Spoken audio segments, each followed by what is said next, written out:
Be a legacy builder. So to me, like, let's get into business, and we're talking financial illiteracy. You tell me what is one fundamental thing that you look at and say, because I changed this kind of habit, I then was able to get to this level, was able to build a successful business. That's a very interesting and good question. And I mean, I remember, when I started becoming an entrepreneur, in the first 4 to 5 years, I kept the same salary. I didn't increase the salary. I didn't take any debt. In fact, the car, when I was working in R&B, I had paid it off. Yes. So I didn't actually take on a new car because at the time, I understood that I was taking a very high risk. Yes. And so at times, especially if it's an entrepreneurship, if it's other things, if you are, starting a business, a lot of times people think that businesses become profitable in the first 6 months or 12 months, which is not the case. Yes. I mean, we actually only started becoming profitable in 2 years. Yes.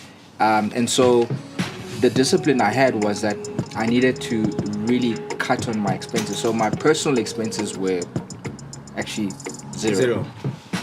And also what that helped is that, as an entrepreneur, if you start looking for financing, they do a credit check on the director. Yes. So you have to make sure that your credit is good, because they don't just fund the business, but they also want to see the person that's backing the business. Yes. To see if the finances are good. And so that's a discipline I had to say, I will enjoy the fruits of now buying a nice car, etc. It'll come. Yes. But there was time where I had to keep the same car and just keep it low and do that. And I think that it also came from my personal experience just after varsity, where I had a bad relationship with money and I had bad credit. Yes. And I vouched to myself, I said, I'll never just take out credit cards, clothing accounts, and all of these things. Because before you know it, you have so much debt. Yes. And your disposable income is little, and you're basically just living hand to mouth. Yes. And so I really tried to live within my means at the time. And I think, and then things start evolving where you can afford you can afford this car and whatever. And that's what I took. Yeah, I can relate. But is it something that all these experiences that you've gone through, is it something that you were taught at home? Is it school?